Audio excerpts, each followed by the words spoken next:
To the Hebrews. The author of this letter is anonymous, and people have wondered for a long time whether Paul wrote it or maybe one of his co-workers like Barnabas or Apollos, but really we just don't know. In chapter 2, we discover that the author had a first-hand relationship with the disciples who were themselves around Jesus, so we know that this letter is anchored in the teaching of the apostles. We also don't know who the audience of this letter was, or even where they lived. The author knows them really well, and he assumes that they have a thorough knowledge of the Old Testament scriptures, especially the storyline of the first 5 books of the Bible, the Torah, about how Abraham's family became the nation of Israel, about how Moses led them out of slavery in Egypt to Mount Sinai, where they received the Torah and they made a covenant with God, where they built the tabernacle, where the priests offered sacrifices, and also about how they wandered through the wilderness on their way to the Promised Land. The author just expects that the readers know all of the details about these stories, and so most likely the audience is made up of Jewish Christians. That's where the name of the letter comes from. We also have clues from chapter 10 that this church community was facing persecution and even imprisonment because of their association with Jesus. Some in the community were walking away from Jesus and abandoning the faith altogether. And this explains the purpose and the structure of this letter. First, there's a short introduction, which is followed by 4 sections where the author compares and contrasts Jesus with key people and events from Israel's history. Jesus is first compared with angels in the Torah, second with Moses and the Promised Land, third with priests and Melchizedek, and lastly with the sacrifices and the covenant. And the author has 2 main goals in all of these contrasts. The first goal is to elevate Jesus as superior to anyone or anything else, showing that Jesus is worthy of all their trust and devotion. But his second goal is this: it's to challenge the readers to remain faithful to Jesus despite persecution. So in every section, he includes a strong warning not to abandon Jesus. So let's dive in now and see how this all unfolds. The elevation of Jesus begins in the opening sentence of the introduction. In the past, God spoke to our ancestors in many different ways, but in these last days, he has spoken to us in his Son. So the author's saying that Jesus is superior to all of the previous ways that God has revealed himself to Israel. He then makes this astounding claim that Jesus is the radiance of God's glory and the exact imprint of God's nature. These metaphors are making the closest possible identification between Jesus and God.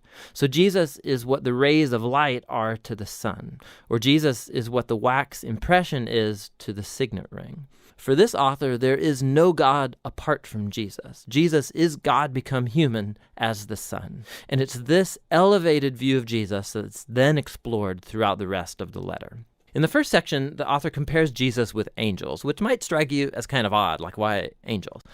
In Jewish tradition, it was taught, based on Deuteronomy chapter 33, verse 2, that the Torah and the words of God were delivered to Moses at Mount Sinai by angels. And so by saying that Jesus is superior to angels, the author is claiming that Jesus and his message of good news are superior to all previous messengers of God's word.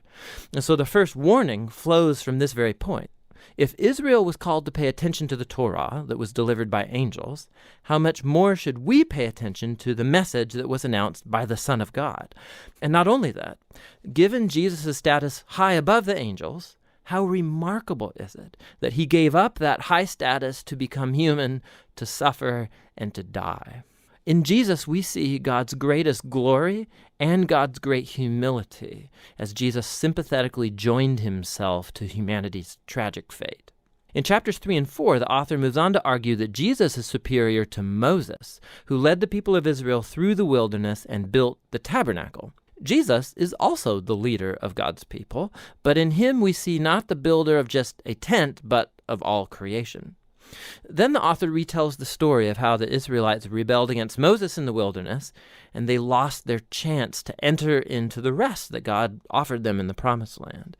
And so here comes the second warning. If Jesus is greater than Moses, how much higher are the stakes if we rebel against him? We also are in a wilderness-like environment where we have to trust God for the future rest in God's new creation. So let's make sure that we don't rebel like Israel did in the wilderness and lose out on God's gracious offer to enter his new creation. In chapters 5 through 7, the author then compares Jesus with Israel's priests that come from the line of Aaron.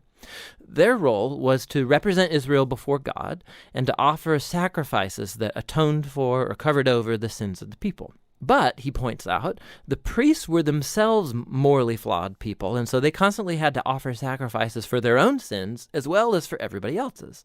Something more was needed. And so he then argues that Jesus was that something more. He's the ultimate priest. But Jesus did not come from the line of Aaron. Rather, Jesus was a priest in the order of Melchizedek, that mysterious priest king from ancient Jerusalem, and he appears in the stories about Abraham. We also find in Psalm 110 that the Messianic king from the line of David will be a priest in the order of Melchizedek. So the author's whole point is this. Jesus is the ultimate priest king. He's morally flawless, he's eternally available for his people, and so he's superior to any other mediator between God and humans. And thus comes his warning in this section. To reject Jesus is to reject one's best and only chance to be fully reconciled to God, so don't do that. Which transitions us into the last comparison in chapters 8 through 10. The author shows how Jesus' death on the cross was the ultimate sacrifice, superior to all the animal sacrifices offered in the temple. Those sacrifices had to be offered constantly, both daily, but also yearly on the Day of Atonement. Jesus offered his life once and for all, and it was sufficient to cover the sins of the whole world. And so the author warns the audience from walking away from Jesus. It's like turning your back on a gracious offer of God's forgiveness. Why would you do that? Jesus' sacrifice is permanent, he says, and it's the foundation for the new covenant spoken of in the prophets, where all sins are forgiven. So now that the author has elevated Jesus through all of these contrasts, this final section is one big challenge to follow Jesus. So think big picture. In Jesus, they have found God's very word. In Jesus, they have hope for the new creation. Jesus is their eternal priest. He's the perfect sacrifice. And so now they should follow all the great models of faith found throughout the story of the scriptures, and they should remain faithful to Jesus, trusting that despite whatever hardship and persecution, God will not abandon his people. That's the basic flow of thought throughout the letter, which the author calls right here at the very end a brief word of exhortation. Here's a couple of extra tips for reading this letter. Whenever the author quotes from the Old Testament scriptures, which is like every other sentence, stop and go look up the reference and read that quotation in its original context. And sometimes you'll be puzzled, but more often you'll see all kinds of extra cool connections that you would never notice otherwise. It's totally worth the effort. You should also just know that these warning passages, they're going to make you uncomfortable, and that's kind of the point. They're not there to make you afraid. They're there to show you that rejecting Jesus is foolish because he's so awesome. These warnings all serve the larger purpose of the letter, to show that Jesus is the ultimate revelation of God's love and mercy. And that's what the letter of the Hebrews is all about.